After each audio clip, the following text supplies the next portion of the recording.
యేసే పరిష్కారము అనుదిన Bible study కార్యక్రమం ప్రేక్షకులందరికీ మన ప్రభువును ప్రియ రక్షకుడైన యేసుక్రీస్తు వారి అత్యున్నతమైన నామమున వందనాలు.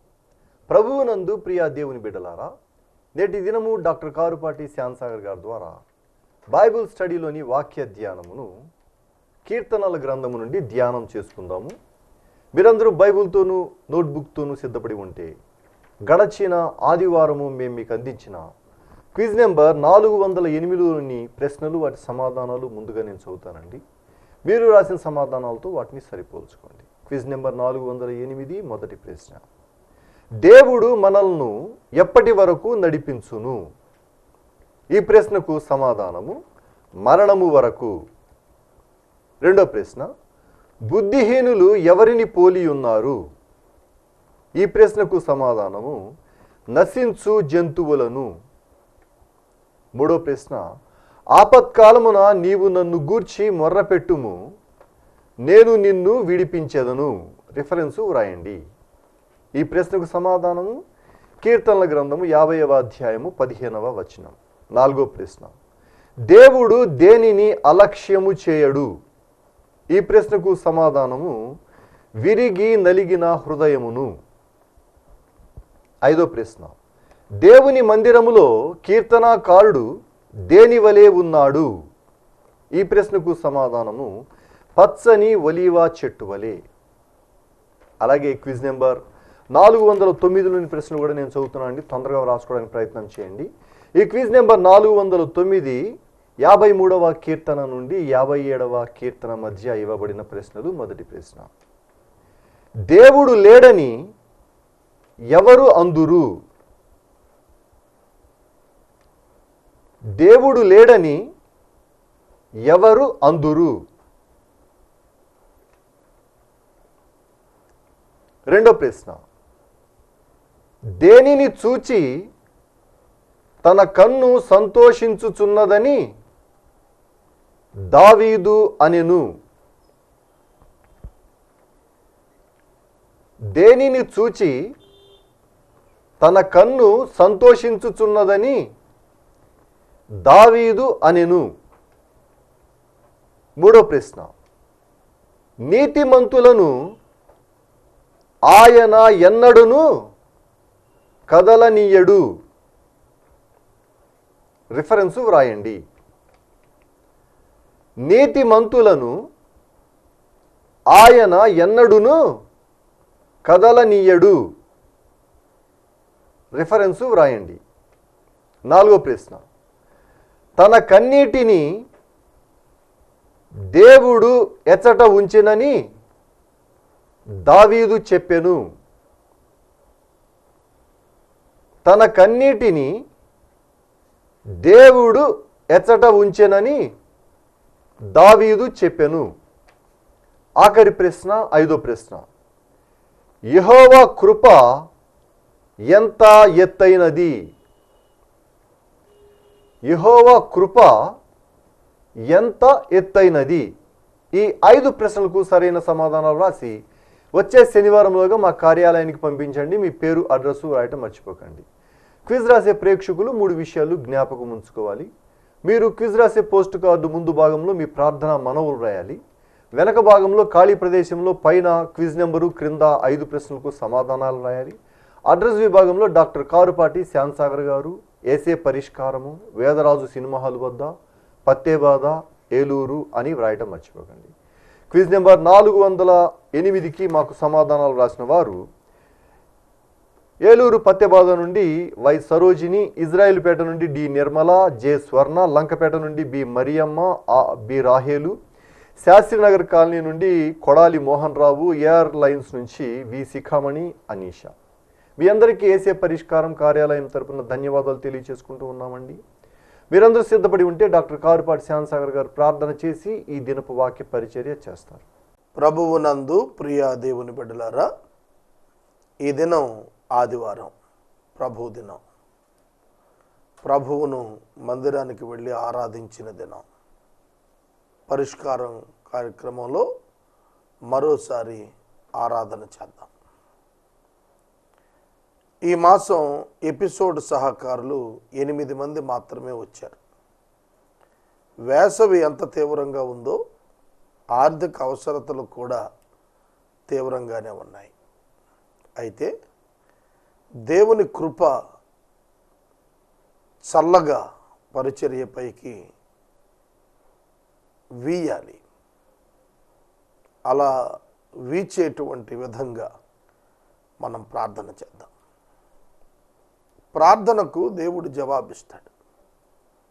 ఇది నేర్పించటానికే కొద్దిపాటి అసౌకర్యాన్ని దేవుడు అనుమతిస్తూ ఉంటాడు.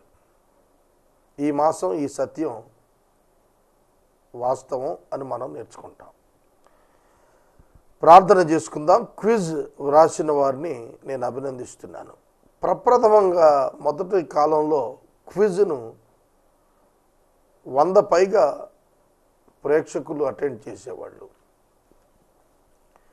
100 మంది పోస్ట్ కార్డు కొని వ్రాసి పోస్ట్ చేసి కార్యాలయానికి పంపటం అంటే 10,000 మంది క్విజ్ను ఫాలో అయినట్టే. అర్థమవుతుందా? 100 మంది వింటే ఒక వ్యక్తి పోస్ట్ చేస్తాడంచిన. ఇప్పుడు 5 లేదా 8 మంది 10 మంది క్విజ్ రాసి పంపుతున్నారు. కొన్ని సందర్భాలు అవి కూడా ఉండలేదు. దాన్ని బట్టి ఏం అర్థం చేసుకోవాలి? పరిష్కారం వీక్షించే వారి సంఖ్య తగ్గిపోయిందనా, లేక దేశంలో భక్తే ఇనుమడించుకుపోయిందనా? ఆత్మీయ సంగతుల పట్ల ఆసక్తి మాంద్యంలోకి మారక రేకెత్తించబడుతూ ఉండాలని ప్రతి విశ్వాసీ తెలుసుకోవాలి. రోమాపత్రిక 12వ అధ్యాయంలో ఆసక్తి విషయంలో మాంద్యులు కావద్దని రాశాడు. కనుక క్విజ్ రాయండి. It helps you a lot to understand the word of God and to learn the word of God, to increase the faith in your heart.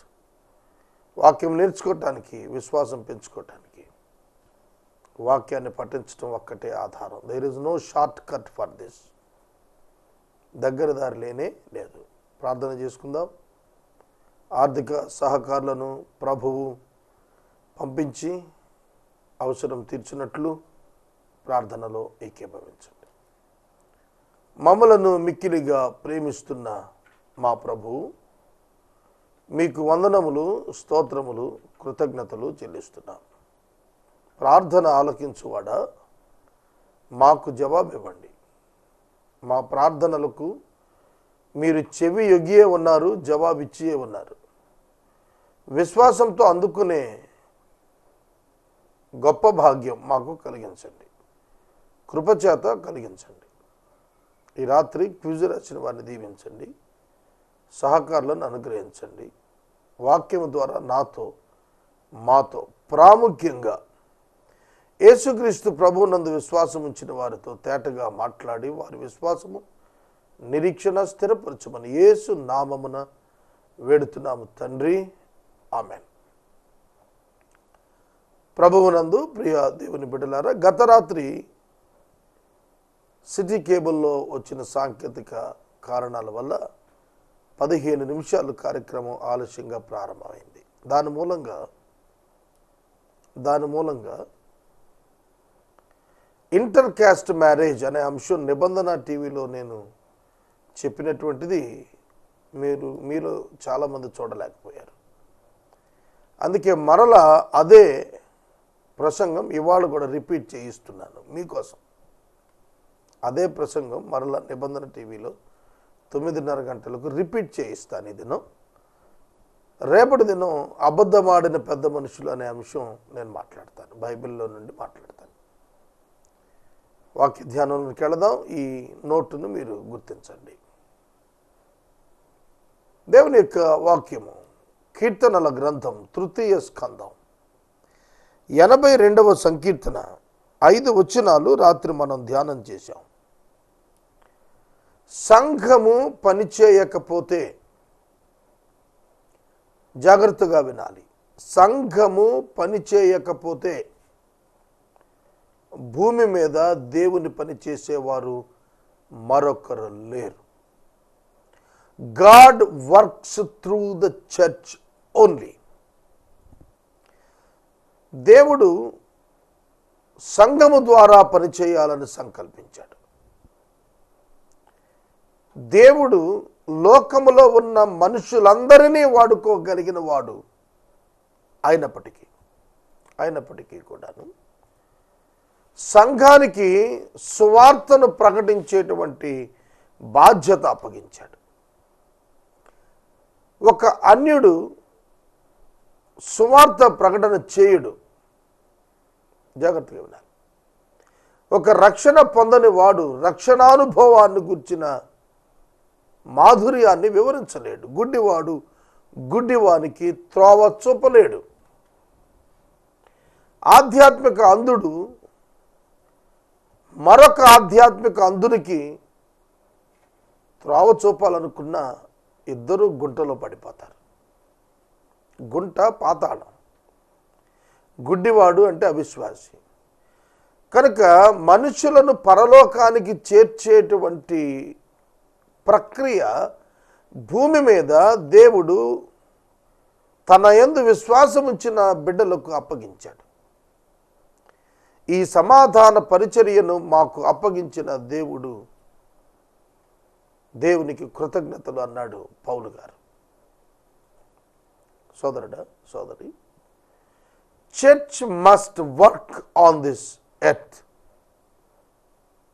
To continue the machine of Jesus Christ to seek and save the sinners. మనుషులను వెదికి రక్షించేటువంటి కార్యం విశ్వాసులు చేస్తారు. ఆ విశ్వాసులను గురించి ఇప్పటికీ 3000 సంవత్సరాల క్రితం 82వ సంకీర్తన రాశాడు. Duty of a believer are the servant of God. దేవుని యొక్క సేవకుడు, విశ్వాస యొక్క విద్యుత్ ధర్మం నిన్న మనం చూచాం. న్యాయము తీర్చటం, విడిపించటం, తప్పించటం. జనులు తెలివిలేక తిరుగుతున్నందున దేశ యొక్క ఆధారాలు ఎలా కదిలిపోతాయో చెప్పాను నేను. క్రైస్తవుని మీద భుజస్కంధాల మీద గొప్ప భారం ఉంచబడింది. దేవుని యొక్క భారం భరించి అలయక సాగాల్సిన వారుగా క్రైస్తవుడు ఉన్నాడు. క్రైస్తవుడు అంటే మత క్రైస్తవుడు కాదు, విశ్వాసి క్రైస్తవుడు. విశ్వాసికి మరణం లేదు. అర్థమవుతుందా? 5వ వచనం చదివి వివరిస్తాను. భాగ్యం ఎంత గొప్పదో.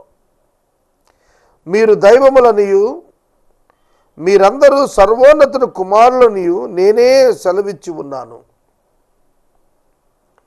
ధర్మశాస్త్రములోని మాట ఈ మాట.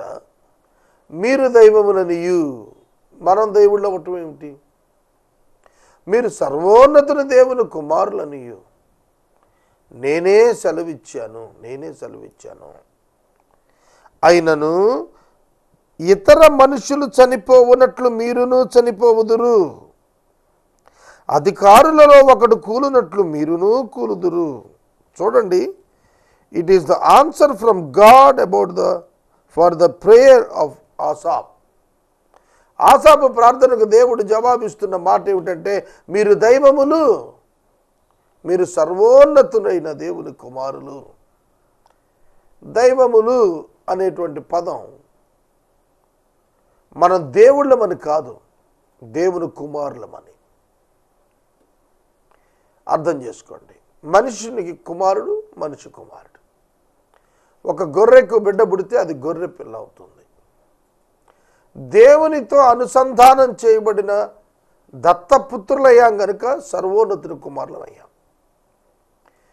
యేసుక్రీస్తు ప్రభువు దేవునికి ఏకైక కుమారుడు, జనతైక కుమారుడు, అద్వితీయ కుమారుడు.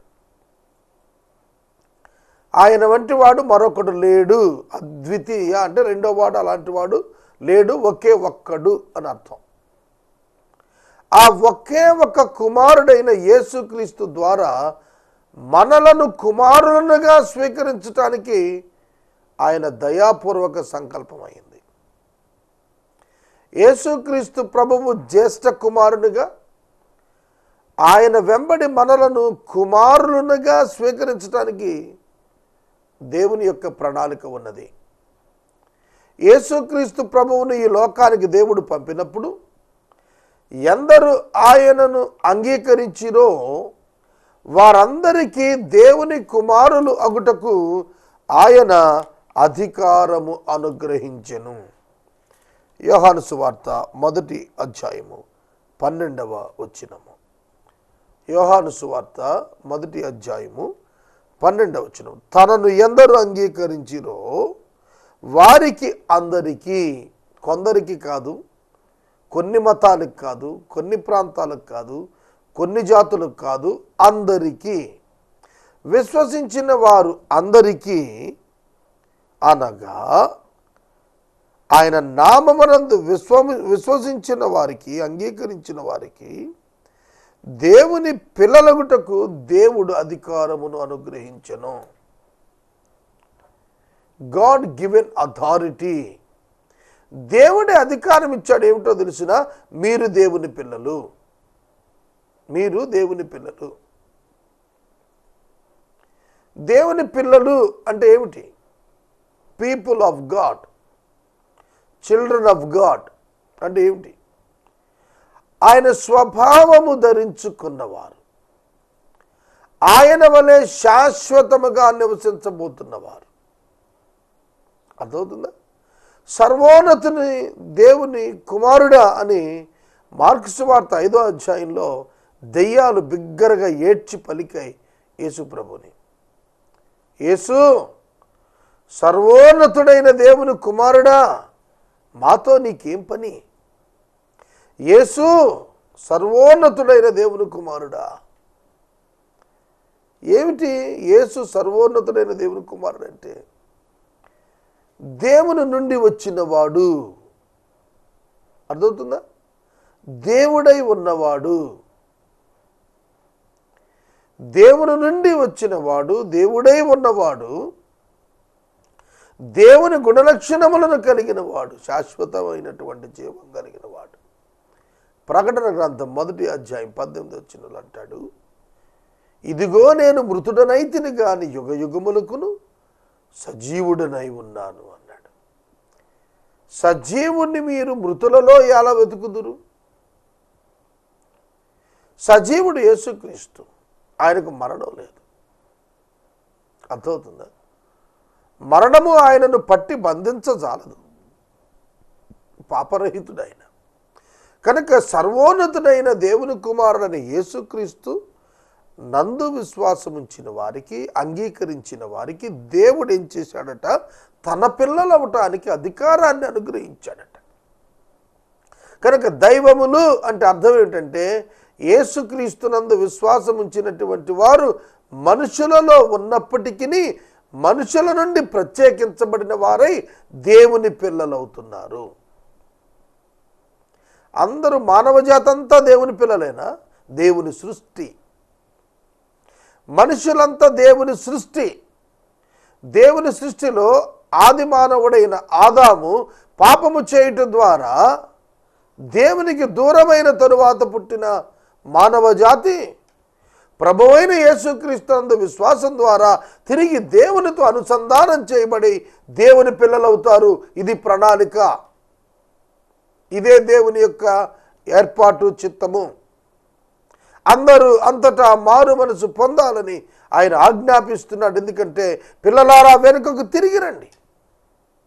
ఆదామునందు జన్మించిన మానవ సంతానమా, ఆదాము నన్ను విడిచి వెళ్ళాడు, మీరును విడిచే ఉన్నారు. ఇదిగో యేసును పంపించాను, యేసు నందు నా దగ్గరికి రండి.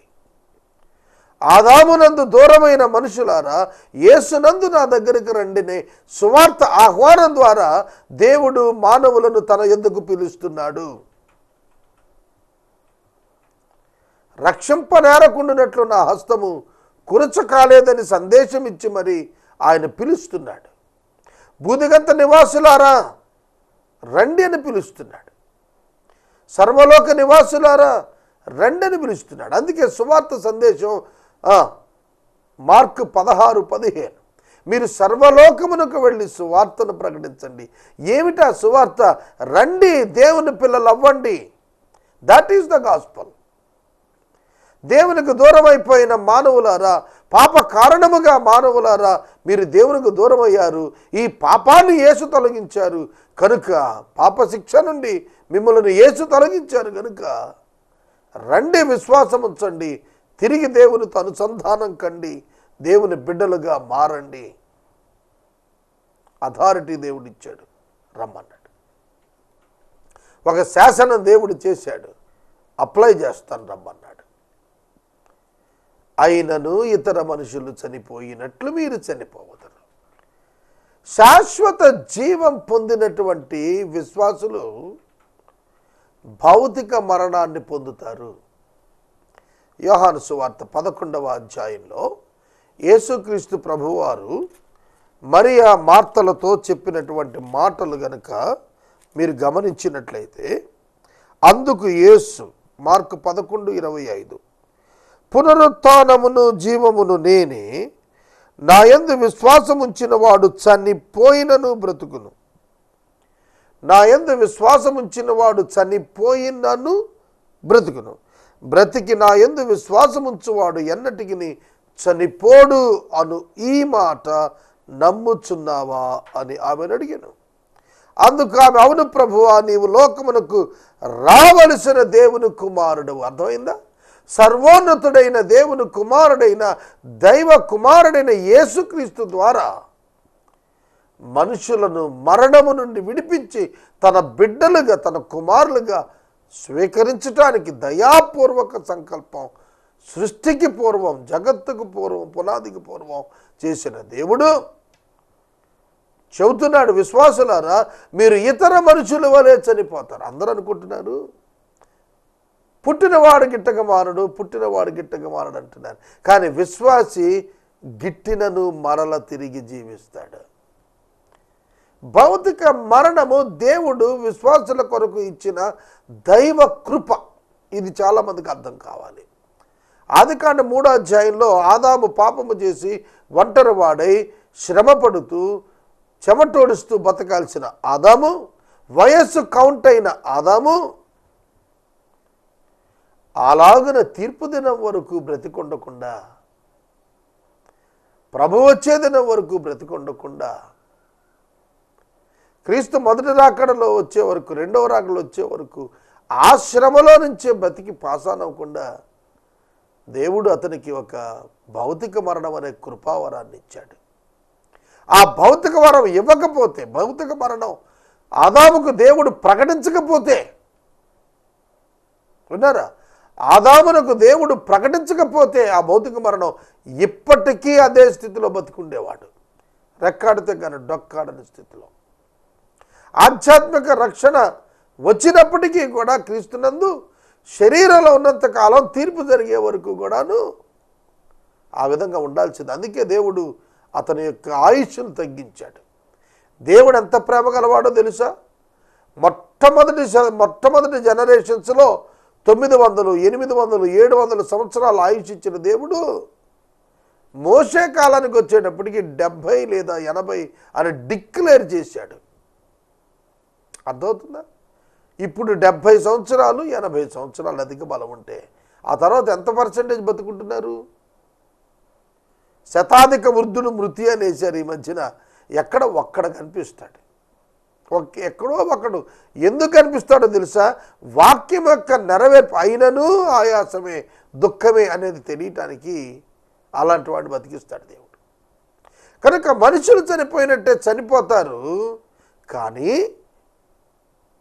మనుషుల వలె ఉండిపోరు, మీరు పునరుద్ధానం చెందుతారు.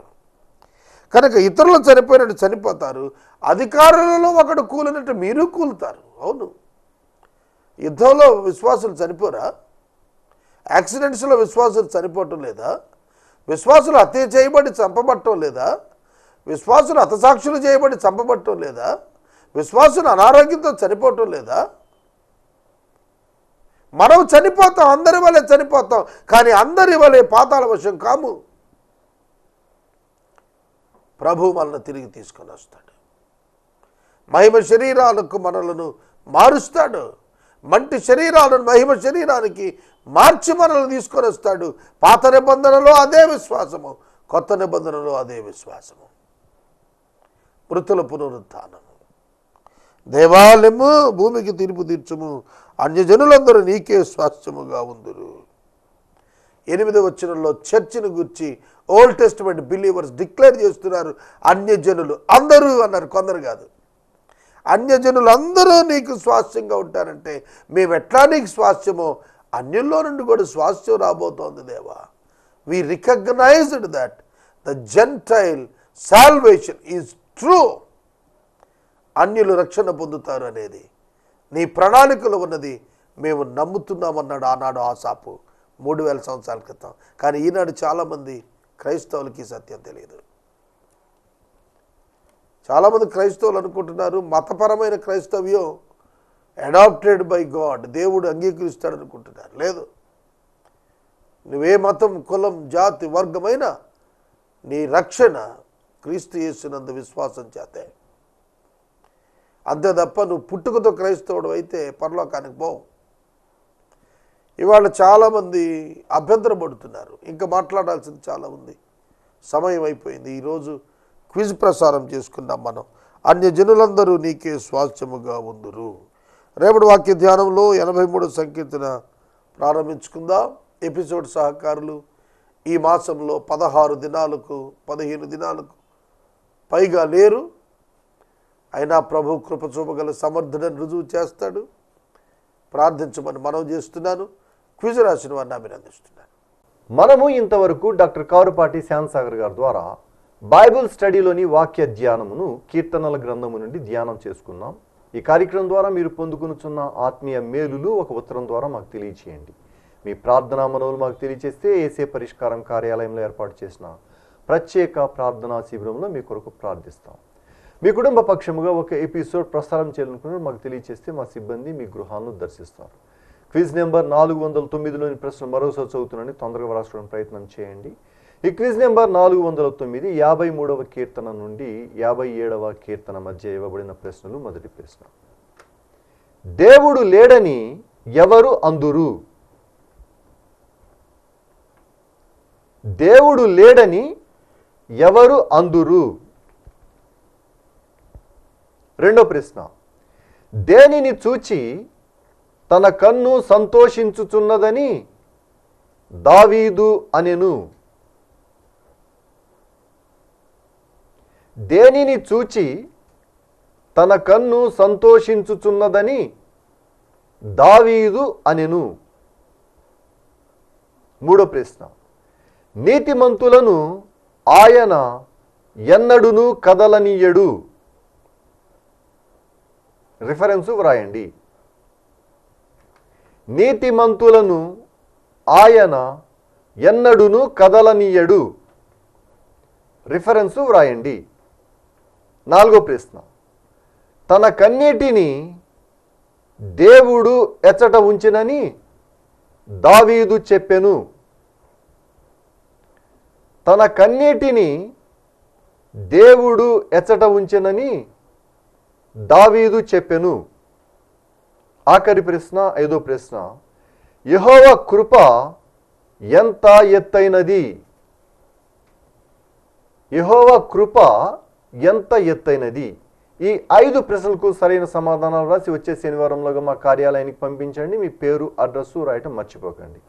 ముగింపు ప్రార్థన ఆశీర్వాదాలతో ఈ కార్యక్రమాన్ని ముగించుకుందాం. ప్రార్థన చేసుకుందాం. మమ్మల్ని మిక్కిలిగా ప్రేమిస్తున్న మా తండ్రి, మీకు వందనాలు. ఈ రాత్రి మమ్మల్ని మీ చేతికి అప్పగించుకుంటున్నాం, మీ కృపకు అప్పగించుకుంటున్నాం, మీ సహాయంకై అర్థిస్తున్నాం. గత రాత్రి నిబంధనలో రిపీట్ చేసిన ఇంటర్ క్యాస్ట్ మ్యారేజ్ అనే అంశం ఈ దినం కూడా రిపీట్ చేస్తున్నాం. ప్రేక్షకులు వీక్షించి మేలు పొందినట్లు కృప చేయండి. యేసు నామములో అడుగుతున్నాం తండ్రి, ఆమేన్. మన తండ్రి అయిన దేవుని ప్రేమ, కుమారుడైన యేసయ్య కృప, పరిశుద్ధాత్మని యొక్క అన్యోన్య సహవాసం సదాకాలం మనందరికీ తోడైనను గాక. ఆమేన్.